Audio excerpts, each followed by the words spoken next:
Mengantisipasi ancaman gelombang ketiga, pemerintah melalui Kementerian Kesehatan terus berupaya menerapkan strategi multiple proteksi di semua lini. Menyusul sejumlah negara di Eropa kembali menerapkan lockdown akibat lonjakan COVID-19. Lalu strategi apa saja yang harus diterapkan di rumah sakit darurat COVID-19 dan bagaimana persiapannya mengantisipasi ancaman gelombang ketiga? Informasi selengkapnya pemirsa akan kami sajikan dalam laporan khas Flo Ganza bersama Rafika Sibarani.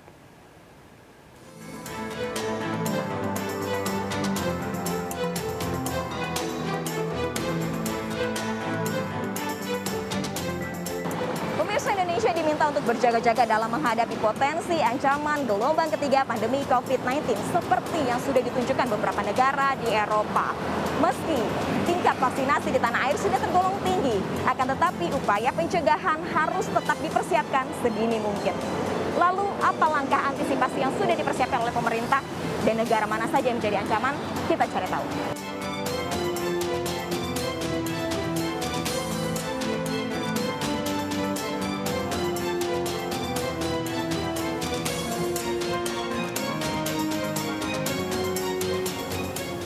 Cakupan vaksinasi COVID-19 di Eropa sudah mencapai angka 60%. Namun beberapa negara seperti Jerman dan Belanda saat ini tengah dilanda kenaikan kasus COVID-19 yang berujung pada lockdown atau karantina wilayah.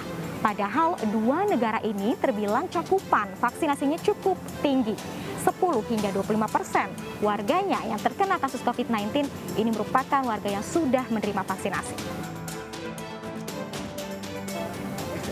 Untuk menyikapi ancaman gelombang ketiga, Kementerian Kesehatan telah menyiapkan sejumlah strategi. Di antaranya adalah penanganan COVID-19 melalui deteksi dengan meningkatkan tes epidemiologi. Selanjutnya adalah meningkatkan rasio kontak erat yang dilacak.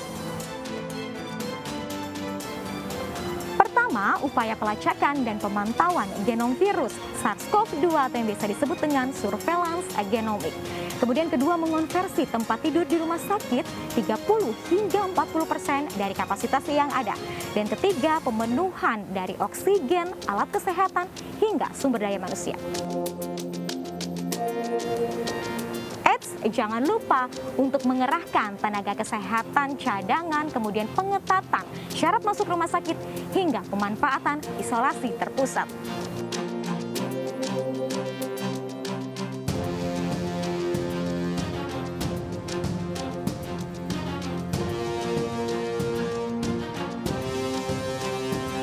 Lalu seperti apa kesiapan rumah sakit dalam menghadapi ancaman gelombang ketiga ini? Langsung saja saya akan berbincang dengan Koordinator Humas Rumah Sakit Darurat Wisma Atlet Kemayoran, Dr. Mintoro Sumego. Halo, selamat siang dokter. Boleh ngobrol sebentar ya dok? Sehat ya dok ya? Alhamdulillah sehat. Alhamdulillah sehat. Ini kan seperti yang kita tahu bahwa di negara Eropa ini sudah masuk gelombang ketiga nih. Nah, bagaimana sih kesiapan dari Rumah Sakit Darurat Wisma Atlet sendiri ini untuk mengantisipasi ancaman gelombang ketiga ini? Sesuai dengan arahan pimpinan kami, yaitu Maijen TNI Dr. Budiman, spesialis bedah plastik, bahwa kita harus tetap siap untuk menghadapi ancaman gelombang ketiga ini. Yang pertama kita siapkan adalah dari aspek personil.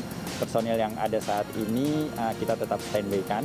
Jadi personil yang ada itu kita lakukan pelatihan mengenai darurat jantung, darurat di IGD, dan sebagian lagi diikutkan untuk kegiatan vaksinasi. Terus dari aspek bekal kesehatan kita sudah siap untuk sampai kira-kira 4 bulan ke depan kita siap.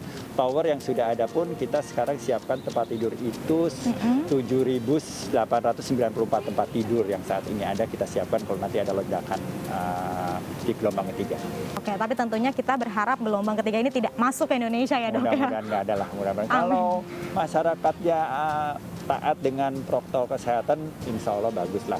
Jadi istilahnya yang disebut garda terdepan dari penanganan COVID itu adalah masyarakat. Kalau masyarakatnya abai, hancur semuanya. Tapi kalau masyarakatnya taat, patuh dengan 3M, 3T, kita yang di rumah sakit ini istilahnya yang dihilir itu nggak ada apa-apa istilahnya. Jadi hulunya bagus, PPKM lancar, terus PPKM sesuai dengan levelnya, masyarakat taat dengan protokol kesehatan, insya Allah di hilirnya bagus. Siap, intinya poinnya masyarakat harus taat Betul. terlebih dahulu. Terima kasih Dokter Mintoro untuk waktunya. Selamat beraktivitas kembali Dokter, selamat siang.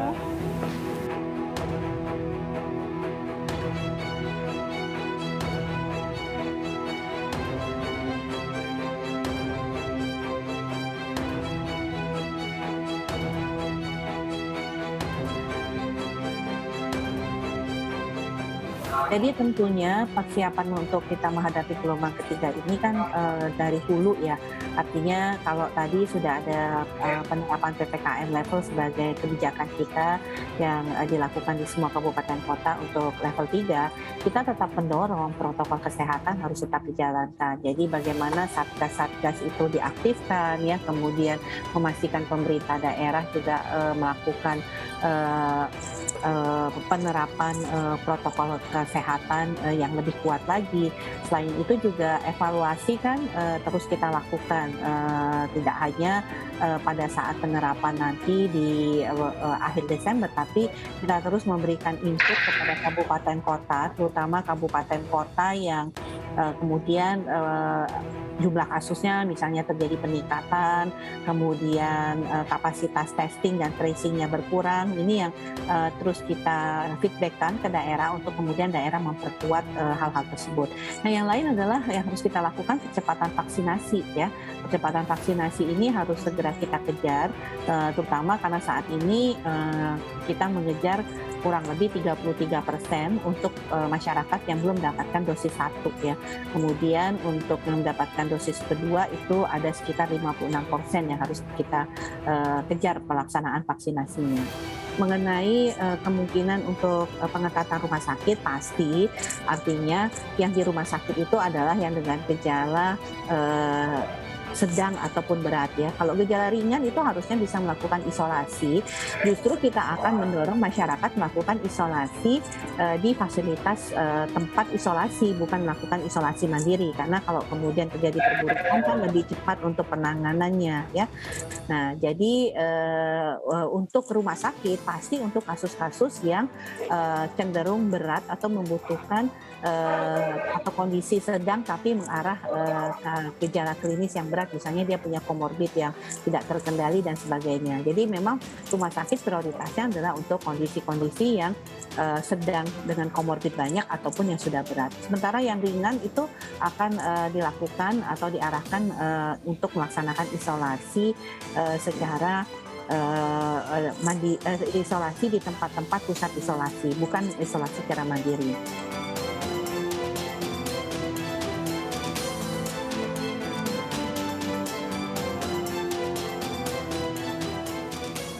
Nah, saat ini saya mau coba tanya masyarakat nih terkait ancaman gelombang ketiga ini. Pada tahu nggak ya?